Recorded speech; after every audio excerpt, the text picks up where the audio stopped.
strong.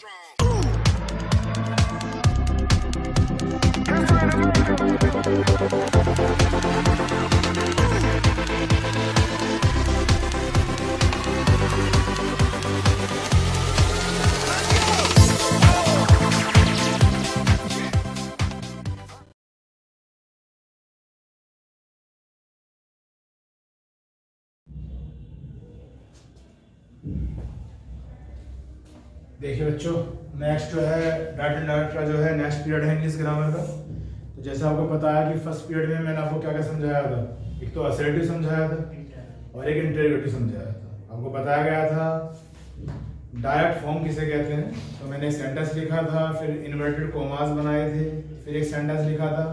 तो मैंने कहा था कि अगर ऐसी फॉर्म आ जाएगी तो उसे हम डायरेक्ट फॉर्म बोलेंगे, और फिर कुछ रूल्स हैं, कुछ रेगुलेशंस हैं, उनकी हेल्प से उसे इनडायरेक्ट में चेंज करेंगे। ये मैंने आपसे कहा था। फिर उस पीरियड में कितने हो गए थे? 2 हो गए थे, एक तो असर्टिव और एक इंटरोगेटिव, जबकि टोटल कितने होते हैं? 5 होते हैं।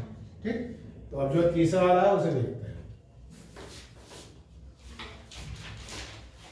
तो जो नंबर 3 है बच्चों, समझना है ध्यान से, वो होता है इंपेरेटिव। क्या कहते हैं इसे? इंपेरेटिव कहते हैं। IMPERATIVE। तो हमें 2-3 चीजों का बस यहाँ पे ध्यान रखना है कि इसकी पहचान क्या है। अगर सैड या सैड टू आ जाएगा तो उसे किस में चेंज करेंगे। जो कनेक्टिव है, जो 2 सेंटेंसों को जोड़ेगा, वो कौन सा होगा। ये 2-3 चीज याद रखनी है। तो कोई अगर आपसे पूछता है कि भाई इंपेरेटिव सेंटेंस कौन से होते हैं, तो आप ये कह दोगे कि जो सेंटेंस वर्ब की फर्स्ट फॉर्म से स्टार्ट होते हैं उन्हें इंपेरेटिव कहा जाता है। मतलब स्टार्टिंग में आपको क्या मिलेगा? वर्ब की फर्स्ट फॉर्म मिलेगी, वहां पे आपको सब्जेक्ट नहीं मिलेगा। ठीक, अब यहाँ बात ये होती है कि मतलब कोई सेंटेंस वर्ब की फर्स्ट फॉर्म से स्टार्ट होगा तो वो क्या क्या चीज शो कर सकता है। तो हो सकता है वहां पे कमांड दी जा रही हो। कमांड का मतलब क्या होता है? एक तरह से ऑर्डर दे रहा हो, तो हो सकता है कमांड दी जा रही हो सकता है ऑर्डर दिया जा रहा हो सकता है रिक्वेस्ट की जा रही हो, या हो सकता है एडवाइस दी जा रही हो। इनमें से कोई भी एक केस हो सकता है। ठीक है, कमांड, ऑर्डर, रिक्वेस्ट या एडवाइस। एडवाइस तो आप समझते हो सलाह देना होता है, रिक्वेस्ट भी समझते हो प्रार्थना करना होता है। क्योंकि कमांड और ऑर्डर दोनों को हम हिंदी में आदेश देना कहते हैं, लेकिन फिर भी इन दोनों में फर्क है। कमांड का मतलब होता है कि कोई अथॉरिटी किसी को ऑर्डर दे। अथॉरिटी से मतलब मान लिया कोई आर्मी है या नेवी है या एयरफोर्स है, तो उसके अंदर एक तो क्या हो गया, बड़ी पोस्ट पे हो गया कोई, मान लिया आर्मी में कोई जनरल है ना, तो जो उसके नीचे पोस्ट पे है, ब्रिगेडियर है या लेफ्टिनेंट है, तो उन्हें क्या देगा? कमांड देगा। जबकि जो ऑर्डर हो सकता है वो थोड़ा सा पर्सनली हो सकता है ना। तो मतलब हिंदी में तो दोनों को हम क्या बोलते हैं? आदेश देने कह देते हैं, बट थोड़ा सा लिटिल बिट डिफरेंस होता है। तो मैंने भी आपको समझाया कि इंपेरेटिव सेंटेंस बच्चों उसे कहते हैं जो वर्ब की फर्स्ट फॉर्म से तो स्टार्ट हो, और जब वो वर्ब की फर्स्ट फॉर्म से स्टार्ट होगा तो इनमें से कोई भी एक सेंस वहां पे हो सकती है। ठीक, ये बात क्या होगी? पहचान की बात होगी। उसके बाद जो इसमें कनेक्टिव आता है, कनेक्टिव मैंने आपको उस दिन बताया था, जो 2 सेंटेंस को जोड़ देगा, कनेक्ट कर देगा। तो हमें याद रखना है कि उसमें आता है टू। जैसे कि असर्टिव में क्या आता था? डेट आता था। इंटरोगेटिव में मैंने 2 बताए थे, तो क्वेश्चन वर्ड या इफ या वेदर। कि अगर क्वेश्चन वर्ड वाला है तो क्वेश्चन वर्ड अप्लाई करें, और अगर हेल्पिंग वर्ब से स्टार्ट हो रहा है तो इफ या वेदर लगाएं। इसी तरह से यहाँ जो कनेक्टिव आएगा वो क्या आएगा? टू आएगा। उसके बाद सेंटेंस में सैड आ जाए या आ जाए सैड टू, तो उसे आप बदल सकते हैं किस किस में। जैसे अगर कमांड हो रही है तो क्या हो सकता है? कमांडेड हो सकता है। अगर ऑर्डर दिया जा रहा है तो ऑर्डर्ड में बदल देंगे। अगर रिक्वेस्ट की जा रही है तो रिक्वेस्टेड हो जाएगा। अगर एडवाइस किया जा रहा है तो एडवाइस हो जाएगा। और एक नया वर्ड आता है जिसे कहते हैं फोरबिड। क्या कहते हैं? फोरबिड। अब आप देखेंगे ये जो सैड और सैड टू है, ये क्या है? सेकंड फॉर्म है। तो अगर ये सेकंड फॉर्म है तो चेंज भी किसमें होगा? सेकंड फॉर्म में ही होगा। डेट मींस पास्ट है तो पास्ट में ही होगा, इसलिए यहाँ कमांडेड लिखा हुआ है, यहाँ ऑर्डर लिखा हुआ है, रिक्वेस्टेड और यहाँ एडवाइस। अब यहाँ एक नया वर्ड आ गया, क्या? फोरबिड। फॉरवर्ड की बात अभी कर लेते हैं कि ये तो बात समझ में आती है कि भाई जब कमांड दी जाएगी तो कमांडेड, जब ऑर्डर दिया जाएगा तो ऑर्डर्ड, जब रिक्वेस्ट की जाएगी तो रिक्वेस्टेड, जब एडवाइस किया जाएगा तो एडवाइस। कि फॉरवर्ड का बात, तो फॉरवर्ड का जो शब्द होता है ये नेगेटिव शब्द होता है बच्चों। नेगेटिव का मतलब होता है नोट, यानी कि अगर मान लो कोई पूछे कि इसकी हिंदी क्या है, इसकी हिंदी होती है मना कर देना, किसी भी काम को मना कर देना इसकी हिंदी होती है। ये खुद ही क्या है, नेगेटिव वर्ड है। तो फॉरवर्ड में सैड या सैड टू तभी बदला जाएगा जब सेंटेंस नेगेटिव होगा। वो कैसे बदला जाएगा वो मैं आपको बदल के सब एग्जाम्पल के द्वारा दिखाऊंगा। फिलहाल तो अभी मैंने इसकी हिंदी बता दी, मना कर देना, जिसे इंग्लिश में आप डिनाई बोल सकते हो। डिनाई माने क्या होता है, मना करना। और ये खुद ही नेगेटिव वर्ड है, यानी कि नॉट इसके अंदर ही इंक्लूड है, तभी तो वो मना कर रहा है किसी काम को। ठीक, ये हमने समझा किसके बारे में, इंपेरेटिव के बारे में। ठीक, अब अगर मैं इसका कोई एग्जाम्पल देना चाहूं, ये तो रूल्स की बात हो गई, तो एक छोटा सा एग्जाम्पल ले लेते हैं। जैसे बाकी एक्सरसाइज तो बाद में करेंगे। The teacher said inverted commas, और यहां लिखा मैंने don't make a noise in the class, और फुल स्टॉप, और इस तरह से मैंने कॉमे बंद कर। ठीक, अभी शायद मैंने पहला एग्जाम्पल दिया है आपको डाट का, इससे पहले तो भी कोई दिया नहीं था, ऐसा ही है ना। तो the teacher said don't make a noise in the class. अब साफ साफ समझ में आ रहा है कि भाई टीचर ने कहा कि क्लास में शोर ना मचाओ। ये इसकी थोड़ी सी हिंदी हो गई, हालांकि हम इंग्लिश पढ़ रहे हैं नहीं। अब सबसे पहले पहचान करेंगे। तो जो पहचान करते हैं, तो मैंने बताया था आपको, यहाँ से पहचान नहीं करते, जो ये इन्वर्टेड कॉमास के अंदर ये वाला पार्ट होता है, और यहाँ पे जो आएगा इससे पहचान की जाती है ना। तो हम सब समझते हैं कि जो डू है वो वर्ब की फर्स्ट फॉर्म है, सेकंड फॉर्म डिड होती है, और थर्ड फॉर्म डन होती है। Do, did, done. तो हम ये कह सकते हैं कि ये वर्ब की फर्स्ट फॉर्म है। फिर हमें ये याद आएगा कि जो सेंटेंस वर्ब की फर्स्ट फॉर्म से स्टार्ट होते हैं तो उन्हें इंपेरेटिव कहते हैं। इसलिए पता चल गया कि क्या है, इंपेरेटिव है। ये कॉमो के अंदर आ रहा है, तो इस तरह की जो फॉर्म होती है मैंने बताई थी कि डायरेक्ट फॉर्म होती है, और अब मुझे इसे किसे बनाना है, इनडायरेक्ट में से चेंज करना है। ये मेरा क्वेश्चन, पहचान हो गई। तो जब मैं इसे चेंज करूंगा बच्चों, तो देखिए द टीचर ऐसे लिखा जाएगा, क्योंकि ये तो सब्जेक्ट है। अब हमें सेंटेंस को पढ़ के देखना पड़ेगा कि यहाँ किस तरह की सेंस क्रिएट हो रही है। कमांड दी जा रही है, ऑर्डर दिया जा रहा है, रिक्वेस्ट की जा रही है, एडवाइस किया जा रहा है, क्या किया जा रहा है। तो एक टीचर बात कर रहा है, तो शायद अपने स्टूडेंट से बात कर रहा होगा, तो वहां कमांड वर्ड तो नहीं आ सकता, तो क्या आएगा, ऑर्डर आएगा। रिक्वेस्ट नहीं हो सकती, और हो सकता है एडवाइस भी आ जाए, लेकिन टीचर एडवाइस भी दे सकता है और टीचर ऑर्डर भी दे सकता है। तो इसमें कोई सही नहीं होगा और कोई गलत नहीं होगा। आप ऑर्डर भी कर सकते हैं और एडवाइस भी कर सकते हैं, लेकिन अगर इन दोनों में चॉइस करने की बात है तो ऑर्डर ज्यादा एप्रोप्रिएट है, तो मैं ऑर्डर यूज करता हूँ। ठीक है, तो अभी मैंने कहा था सैड आ जाए या सैड टू आ जाए, इन चारों में से किसी एक सेंस में बदल देंगे। तो मैं यहाँ पे लिख रहा हूँ ऑर्डर। तो ये जो सैड है ये चेंज हो गया है किसमें, ऑर्डर में चेंज हो गया। ठीक, अब जैसे ही फॉर्म में यहाँ से हटेंगे तो क्या आएगा, कनेक्टिव आएगा, दो सेंटेंसों को जोड़ने वाला। तो जो कनेक्टिव आता है इसमें क्या आता है, टू। ये मैंने यहाँ पे टू लिख दिया। ठीक, ऐसा करते ही कोमे यहाँ से हट गए। अब मेरा नया सेंटेंस आ रहा है, do not make a noise in the class. तो जब मैं डायरेक्ट से इनडायरेक्ट बनाऊंगा तो ये जो डू है ये नहीं आएगा। अब ये क्यों नहीं आने का, इसके पीछे क्या लॉजिक है। तो पहले हमें समझना पड़ेगा कि जो अगला सेंटेंस में क्या क्या चीज दे रखी है। जैसे ये जो मेक है ये मेन वर्ब है, ये जो ए नॉइज है ये ऑब्जेक्ट है, और ये जो इन द क्लास है ये रिमेनिंग पार्ट हम कह सकते हैं, रिमेनिंग पार्ट जो बचा कुचा हिस्सा होता है। तो आप देखें एक वर्ब तो ये हो गई मेक, और एक वर्ब क्या हो गई, दो वर्ब हो गई।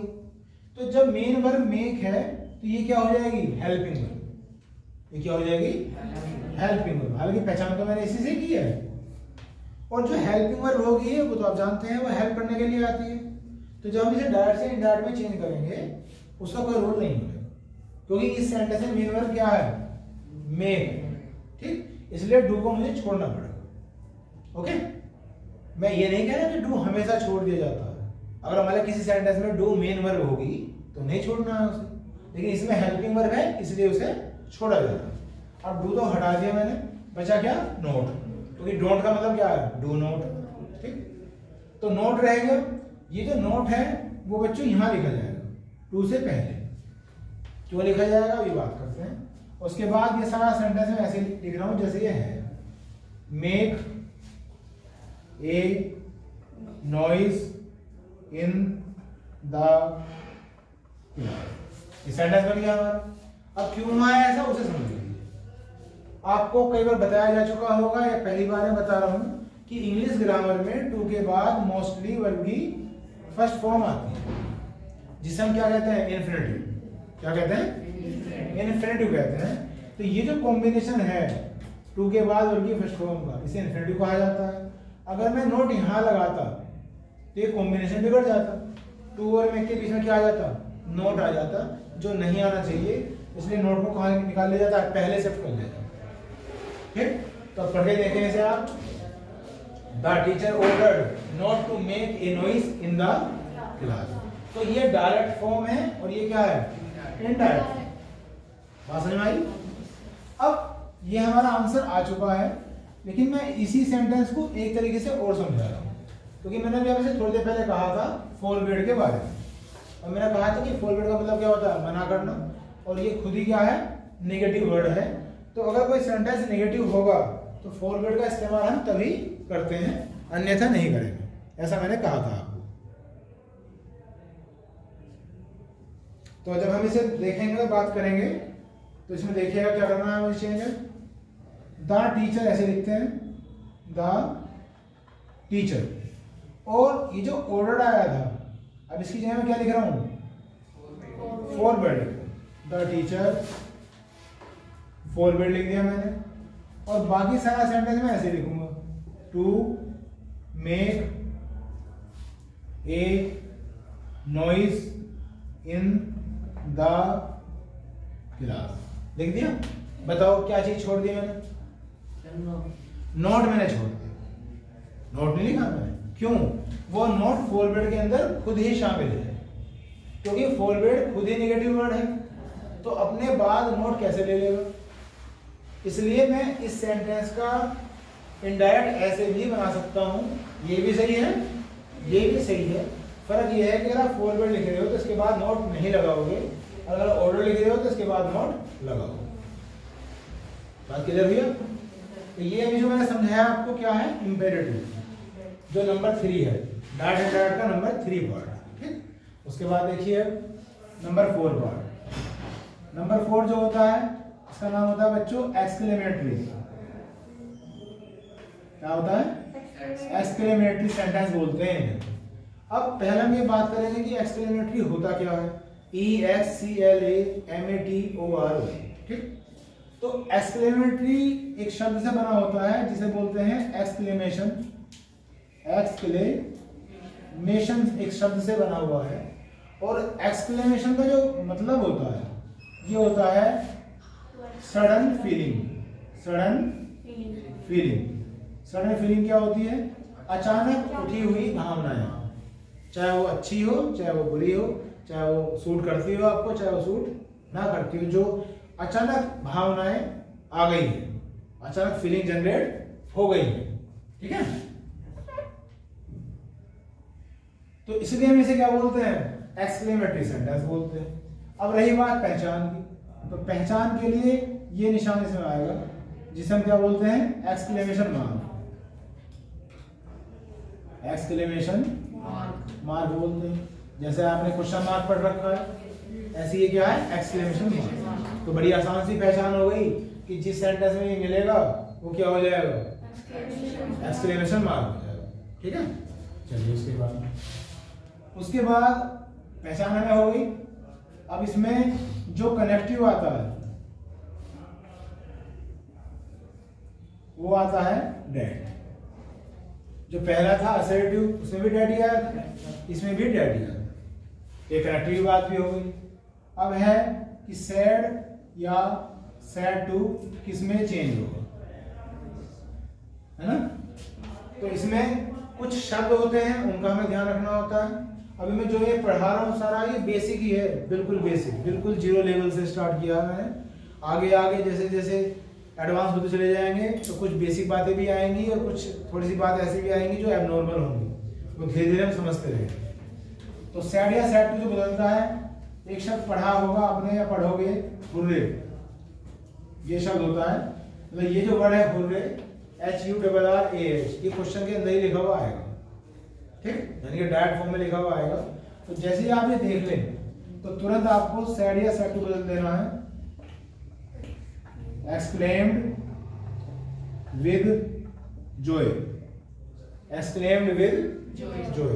तो ये हुर्रे जो शब्द होता है ये खुशी को व्यक्त करता है, हैप्पीनेस को शो करता है। तो एक्सक्लेम का मतलब मैंने बताया एकदम सरप्राइज हो जाना, और जॉय माने क्या होती है, खुशी।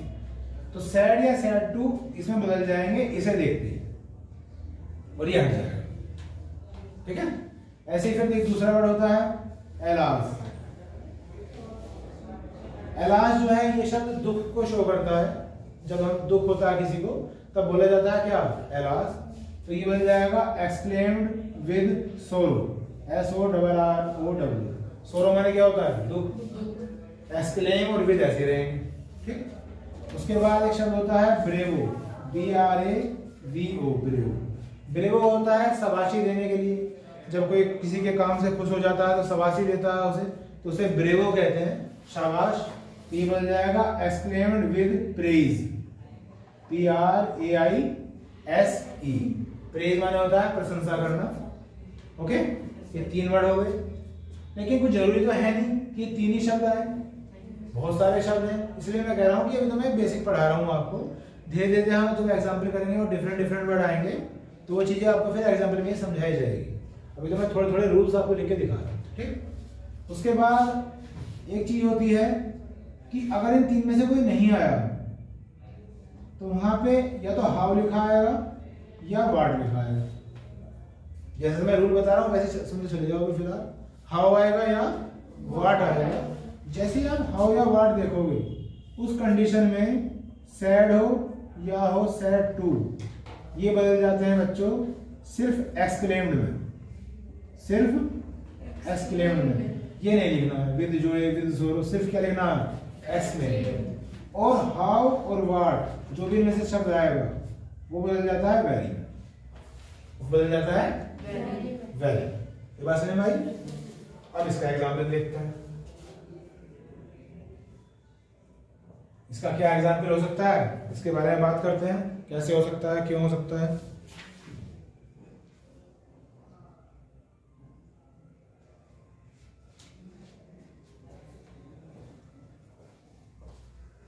तो अगर इसका कोई एग्जाम्पल लिया जाए, अभी मैं 1 या 2 एग्जाम्पल लेके दिखाऊंगा, फिर तो एक्सरसाइज में होंगी सारी चीजें। जैसे मैंने कहा, एक एग्जाम्पल लिखा जा रहा है, my friend said inverted commas what a beautiful building it is, what a beautiful building it is. तो मेरा दोस्त कहीं जा रहा था, उसे बहुत शानदार कोई मकान दिखाई दिया, तो उसके अचानक मुंह से निकल पड़ा what a beautiful building it is, भाई क्या शानदार बिल्डिंग है ना। तो पहले पहचान करिए, ये रहा एक्सक्लेमेशन मार्क, इससे पहचान हो गया कि क्या है, एक्सक्लेमेटरी सेंटेंस। सबसे पहला काम तो पहचान का है कि इन 5 में से कौन सा है, सबसे पहली बात तो ये। अब आप देखें इसमें ना हुर्रे आ रहा है, ना एलास आ रहा है, ना ब्रेवो आ रहा है, लेकिन वाट आ रहा है। तो आप देखिए इसे क्या बनाना है, इंडायरेक्ट बनाना है। तो स्टार्टिंग करेंगे माई फ्रेंड से, माई फ्रेंड। अब मैंने कहा था कि जैसे आप वाट देख लो तो सैड या सैड टू बदल जाएंगे एक्सक्लेम्ड, तो इस सैड को चेंज कर देंगे एक्सक्लेम्ड। ये आ गया। जो इन्वर्टेड कोमास है ये हटके क्या आ जाएगा, कनेक्टिव, और कनेक्टिव क्या आता है, डेट। तो मैंने डेट लिख दिया, ठीक है। यहाँ तक माई फ्रेंड एक्सक्लेम्ड डेट। अब इस जो ये सेंटेंस है यहाँ से यहाँ तक, ये क्या है, एक्सक्लेमेटरी सेंटेंस। तो जब मैं इसे डायरेक्ट से इनडायरेक्ट बनाता हूँ तो मुझे सेंटेंस को सीधा करना पड़ता है। सीधा से मतलब शुरू में मुझे सब्जेक्ट चाहिए, सीधे से मतलब शुरू में मुझे सब्जेक्ट चाहिए, और इसमें जो सब्जेक्ट होता है वो होता है एंड में। ये सब्जेक्ट है, ये क्या है, वर्ब। तो मुझे सेंटेंस को क्या करना पड़ेगा, सीधा करना पड़ेगा। तो आप देखते हैं इट का इट क्या आ जाएगा, इट इज बदल जाएगा वाज में। क्यों बदलेगा ये बताऊंगा। इट वाज ए, ये आ गया ए, और व्हाट को बदल देंगे किसमें, वेरी में। अब इसका हो जाएगा very, it was a very beautiful building.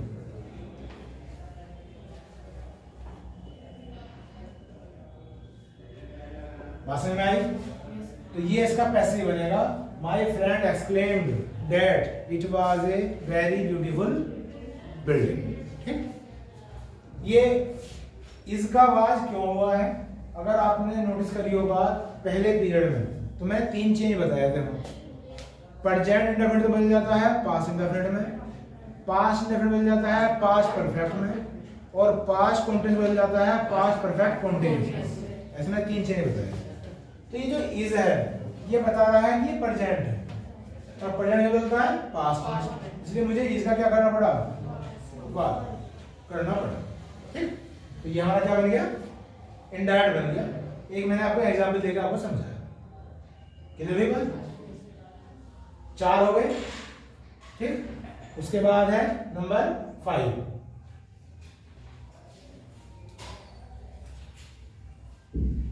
इसे मैं मिटा रहा हूं साइड को, बाकी उतारते रहो, समझते रहो।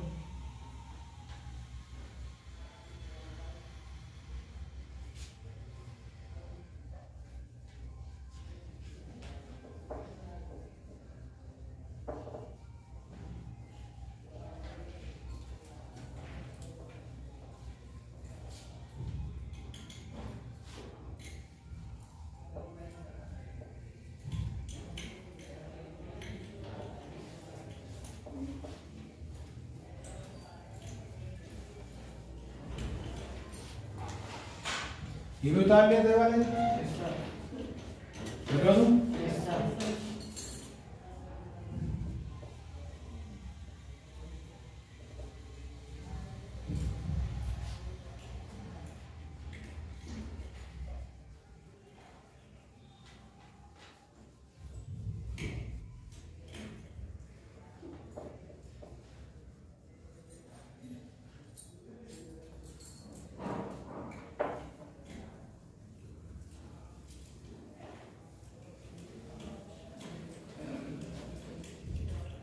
जी आगे देखिएगा नंबर 5।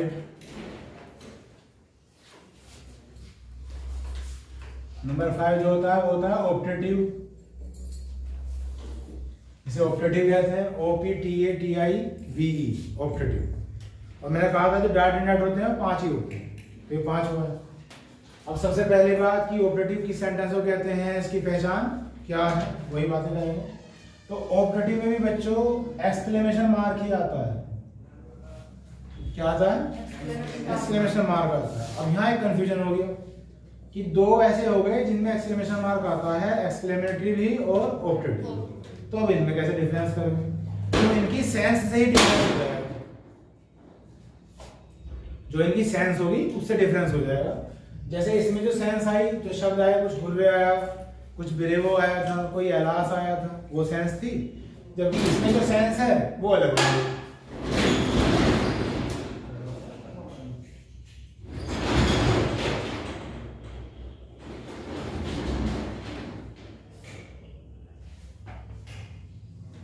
वो क्या सेंस है देखिएगा भाई। इसमें जो सैड है या सैड टू है, वो जो चेंज होता है वो हो सकता है विश में हो जाए। विश क्या होता है, किसी को शुभकामनाएं देना, किसी को विश करना। कहते हैं ना happy Holi, happy Diwali, good morning, ये सब क्या हो रहा है, विश किया जा रहा है। ठीक है। या कर्स आ सकता है। कर्स माने क्या होता है, श्राप देना। श्राप का मतलब किसी को गलत कहना, वो क्या होता है, कर्स। उसके बाद होता है एक बेड शब्द होता है, BAD, बेड। बेड क्या होता है, बेड होता है विदाई का समय। विदाई मतलब पार्टिंग टाइम, जब कोई किसी को छोड़ के जाता है या जब कोई किसी से अलग होता है तो उसे क्या कहते हैं, बेड, है ना, वहां पे आएगा। बाकी मैं थोड़ा सा लिख देता हूं इसके आगे, पार्टिंग, PARTING, पार्टिंग मतलब अलग होना, ठीक है। विश हो गया, कर्स हो गया, बेड हो गया, और एक वर्ड आ सकता है प्रे, PRAYED, प्रे। प्रे माने क्या होता है, प्रार्थना। तो जिस सेंटेंस में इस तरह की सेंस बनती है वो क्या होता है, ऑप्टेटिव, ठीक है। अब जो इसमें कनेक्टिव आएगा बच्चों, कनेक्टिव इसमें भी डेट ही आता है। तो डेट वाले कितने हो गए, 3 हो गए। सबसे पहला क्या था, असर्टिव, फिर एक एक्सक्लेमेटरी, और अब कौन सा है, ऑप्टेटिव। इन तीनों में जो कनेक्टिव है डेट ही आता है, ठीक है। तो सैड या सैड टू तो बदलेगा इसमें, ठीक। और मोस्टली ये देखा जाता है कि एक्सक्लेमेशन मार्क के साथ एक शब्द और दिखाई देता है इसमें, वो होता है मे, MAY, मे, ठीक। मे क्या होता है, मे एक मॉडल है, मॉडल वर्ब होती है। जब किसी को के लिए हम शुभकामनाएं करते हैं या किसी के लिए हम अच्छा बोलते हैं तो हम मे का इस्तेमाल कर लेते हैं, ठीक है। जैसे मान लो मैं कहता हूँ कि भगवान करे तुम पास हो जाओ, है ना, तो मैं कह सकता हूँ कि may God pass you, may God pass you. तो मे शुरू नहीं आएगा, है ना। तो इस तरह से मे भी देखने को मिलता है, इसकी पहचान हो सकती है, ठीक। ये बात क्लियर हुई आपको। इसका एग्जाम्पल समझते हैं। जैसे एक एग्जाम्पल याद आ रहा है मुझे, मैंने लिखा the hermit said, the hermit said, inverted commas, may you go to hell, may you go to hell. इस तरह से सेंटेंस है, may you go to hell, ठीक। अब अगर मान लिया इस तरह से सेंटेंस है तो पहले पहचान करें। तो मैंने भी आपसे कहा था कि एक तो एक्सक्लेमेशन मार्क आएगा, वो आ रहा है। मोस्टली मे भी मिलता है, हर एक में तो नहीं मिलेगा लेकिन ज्यादातर मिलेगा। तो एक पता चल गया कि क्या है, ऑप्टेटिव है।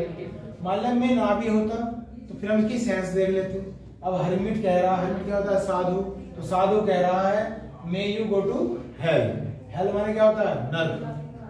तो कह रहा है कि साधु मतलब श्राप दे रहा है कि भगवान करे तुम नर्क में जाओ, भगवान करे तुम नर्क में जाओ। ये इसकी सेंस बन रही है, ठीक है बेटा। जाके गेट बंद कर दिया।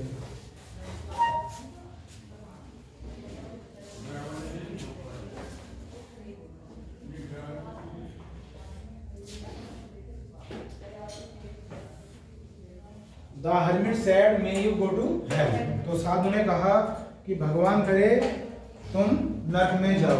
तो इनमें से कौन सा शब्द आ रहा है, कर्स आया। तो इससे भी हमें आइडिया हो जाएगा कि सेंटेंस कौन सा है, ऑप्टेटिव। कह सकते हैं, नहीं कह सकते, तो ऐसे भी हम पता कर सकते हैं। तो ये डायरेक्ट है, अब हमें से क्या बनाना है, इनडायरेक्ट बनाना है। तो चलिए शुरुआत करते हैं। मैंने लिखा था हर्मिट, और सैड को बदल दें किसमें, कर्स में। द हर्मिट कर्स आ गया, ठीक। फिर ये कोमे हटेंगे, जैसे कोमे हटेंगे क्या आ जाएगा, कनेक्टिव, डेट आ गया। जब भी डेट से डेट बनता है तो हमेशा सेंटेंस को सीधा करना पड़ता है, मतलब शुरू में हमेशा सब्जेक्ट ही लिखा जाता है। तो अब ये सब्जेक्ट ये है, ये क्या है, हेल्पिंग वर्ब कह सकते हैं, मॉडल वर्ब कह सकते हैं। ऐसे मैं लिख रहा हूँ MV, modal verb. Modal verb क्या होती है, इसका एक अलग टॉपिक है पूरा ग्रामर में। Can, could, should, would, may, might, must, ought to, ये सारे क्या होती हैं, मॉडल वर्ब। ये क्या है, सब्जेक्ट। ये मैं आपको कई बार कह चुका हूं कि सब्जेक्ट या तो नाउन होता है या प्रोनाउन होता है। तो ये क्या है, प्रोनाउन। फिर गो, ये क्या है, मेन वर्ब। ये भी मैंने MV लिखा, ये भी मैंने MV लिखा, इसे कहेंगे मॉडल वर्ब। इसे कह रहा हूं मैं मेन वर्ब। और ये जो टू है इसे बोलते हैं प्रीपोजिशन, है ना। और ये जो हेल है ये क्या हो जाएगा, नाउन भी हो सकता है, वर्ब भी हो सकती है, दोनों तरह से काम करता है किसी भी सेंटेंस के अंदर। खैर इन्हें बताना मेरा कोई उद्देश्य नहीं है, मुझे तो भी इंडायरेक्ट बनाना है। तो द हर्मिट कर्स डेट। अब मुझे सेंटेंस को सीधा करना है। जब मैं सीधा करूंगा तो यू को मैं अभी यू नहीं लिख सकता। यू को मैं क्या लिख रहा हूं, अभी तो मैं लिख रहा हूं ही। वो क्यों लिखा जा रहा है अभी बताऊंगा। मैंने यू को क्या लिख दिया, ही लिख।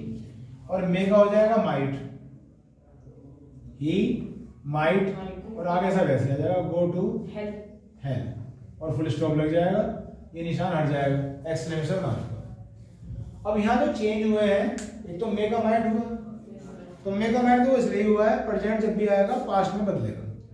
जैसे कैन आ गया तो कुड हो जाएगा, शैल आ गया शुड हो जाएगा, विल आ गया वुड हो जाएगा, मे आ गया माइट हो जाएगा। ठीक है, प्रेजेंट हमेशा पास्ट में चेंज होगा। अब यहाँ 2-3 चीज रह गई कि भाई यू को ही में क्यों चेंज करो, एक बार। दूसरा, ये जो मेन वर्ब थी गो, इस पे कोई फर्क ही नहीं पड़ा, ये गो का गो ही रहेगी। ऐसे भी तो हो सकता था कि गो जो है वर्ब की फर्स्ट फॉर्म है, ये सेकंड फॉर्म में चेंज हो जाए, हो सकता है नहीं हो सकता? तो ये क्यों नहीं हुए, इसकी बात करते हैं। जितनी भी मॉडल वर्ब होती हैं, जो मैं अभी नाम ले रहा था, लिख के दिखा देता हूँ। मॉडल वर्ब क्या क्या मैंने बताया आपको, कैन बताया, कुड बताया, should, would, may, might, must और ought to, इन्हें मॉडल वर्ब कहा जाता है इंग्लिश ग्रामर में।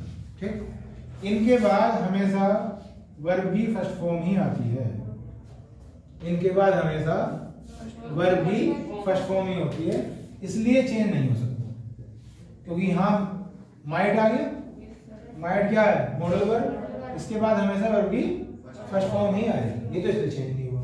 अब रही बात कि यू ही में कैसे चेंज हो गया, इसके लिए मुझे आपको थोड़ा सा अलग समझाना पड़ेगा। इधर आ जाइए, अभी 1-2 दिन की बात है, शायद आपके बैच में है या किसी और बैच में है, मैंने प्रोनाउन का टेबल बनाया था, है ना, वो मुझे दोबारा बनाना पड़ेगा।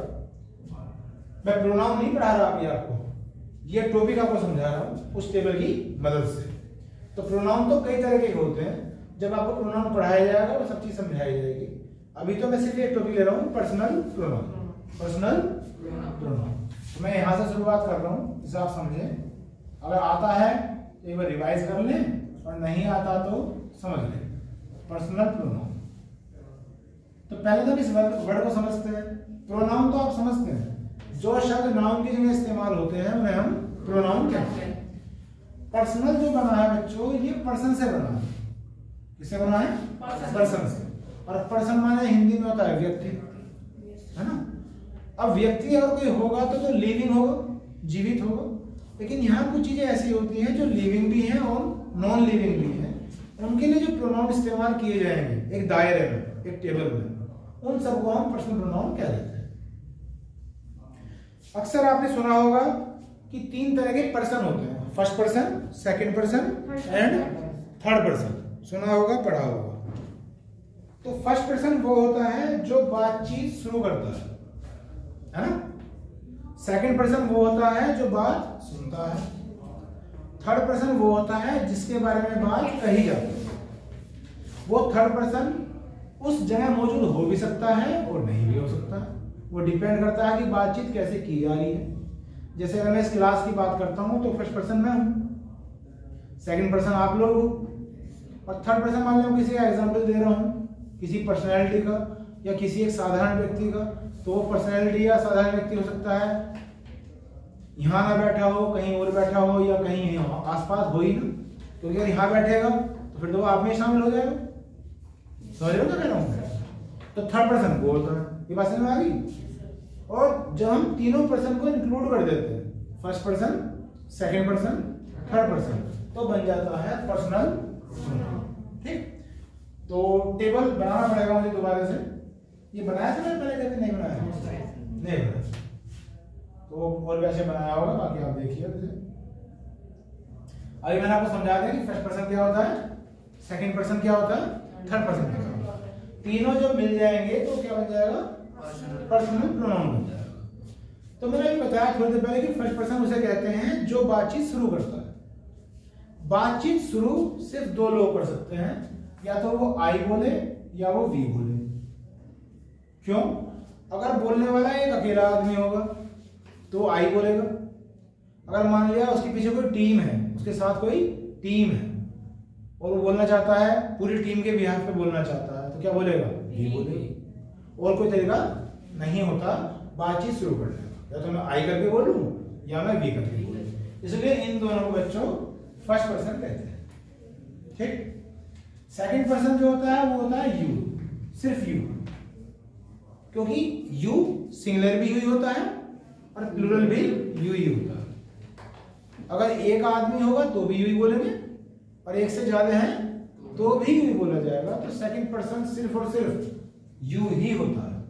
और जो थर्ड पर्सन है वो ही हो सकता है, शी हो सकता है, इट हो सकता है और दे हो सकता है।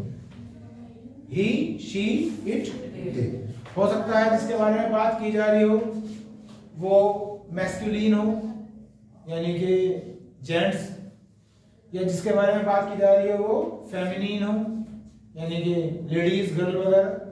और मैंने अभी एक नाम लिया था नॉन लिविंग, है ना, तो इट। और हो सकता है ये भी सिंगुलर है, ये भी सिंगुलर है, ये भी सिंगुलर है, हो सकता है वो एक से ज्यादा हो, तो फिर क्या आएगा? तो इसलिए इन चारों को बोलते हैं थर्ड पर्सन। अब इनकी फॉर्म आ जाएगी निकल के। फॉर्म से कैसे, मतलब जैसे आई के आगे लिखने वाला हूं मैं मी, माई और my, we, us, our, ours, you, your, सुन लो पहले आराम से, बोलने की जल्दबाजी मत करो। You, your, yours, he, him, his, she, her, hers. क्योंकि आपको ये नहीं पता कि कहाँ दो लिखने हैं और कहाँ एक लिखना नहीं पता, तो इसे ध्यान से देखो कहाँ मैं दो लिख रहा हूँ, कहाँ मैं एक लिख रहा हूँ। It, it's, they, them, there, there's. ये टेबल पूरा हो गया। ठीक, अभी मैंने कहा कि ये तो है फर्स्ट पर्सन, ये है सेकंड पर्सन और ये है थर्ड पर्सन, ये पूरी लाइन। ठीक, तो ऐसे तो ये फर्स्ट पर्सन है, सेकंड है और थर्ड है, लेकिन जो कॉलम है इस तरह से इनके भी कुछ नाम होते हैं। तो जो फर्स्ट कॉलम है इसे बोला जाता है सब्जेक्टिव। क्या बोला जाता है? सब्जेक्टिव। जो दूसरा कॉलम है इसे बोलते हैं ऑब्जेक्टिव, और जो तीसरा कॉलम है इसे बोलते हैं पजेसिव।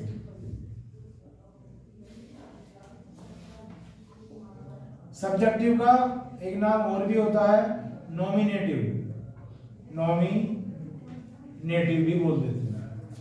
ठीक है, इसीलिए इन शब्दों का हम सब्जेक्ट में इस्तेमाल करते हैं, इनका हम ऑब्जेक्ट में इस्तेमाल करते हैं, और इनका हम पजेसिव में या पजेशन में इस्तेमाल करते हैं। पजेशन मतलब मैंने कहा दिस इज माई पेन, तो ये सेंटेंस बता रहा है कि ये मेरा पेन है, तो इसे क्या बोलते हैं? पजेशन है मेरा इस पे। पजेशन मतलब अधिकार है मेरा इस पे, इसलिए क्या बोलते हैं? पजेशन। और ये सारे के सारे क्या हैं? Personal pronoun. तो मैं क्यों बता रहा हूँ? मेरा तो टॉपिक चल रहा था क्या? Direct and indirect. अब हम उसकी बात करते हैं, क्यों बता रहा हूँ।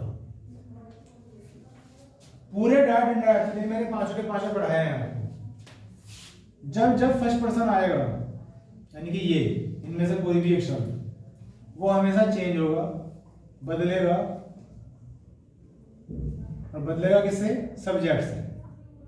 कैसे बदलेगा और मैं बताऊंगा। अब ये लाइन याद रखो कि फर्स्ट पर्सन हमेशा चेंज होगा, किससे चेंज होगा? सब्जेक्ट से। जो सेकंड पर्सन आएगा वो भी चेंज होगा और वो चेंज होगा ऑब्जेक्ट से।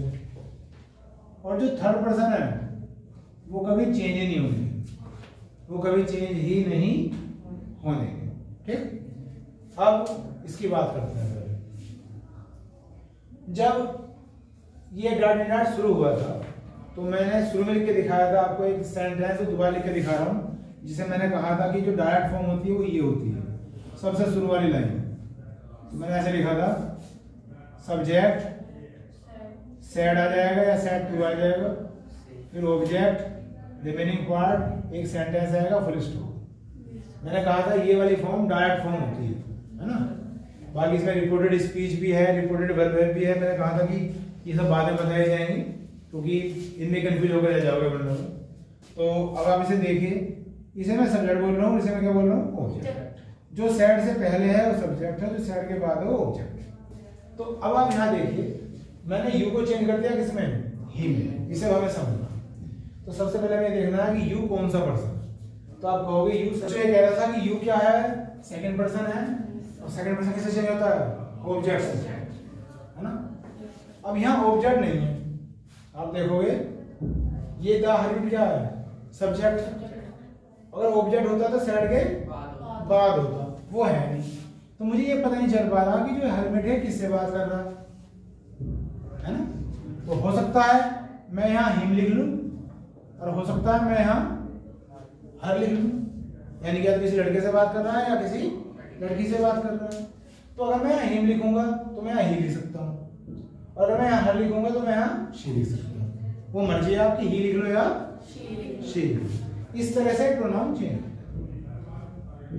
समझ में आएगा। तो ये मैंने अभी आपको क्या समझाया कि डायरेक्ट इनडायरेक्ट जो होते हैं 5 तरह के होते हैं। ये थोड़े से बेसिक रूल ही बताया मैंने भी आपको, कुछ इसमें अलग बताने की कोशिश नहीं की। उम्मीद है आपको समझ में आ गया होगा थोड़ा बहुत, ठीक है। बाकी जैसे प्रैक्टिस करेंगे धीरे धीरे होता रहेगा, चलता रहेगा, ठीक। चलो इसे कॉपी कर लो, इसे करना है।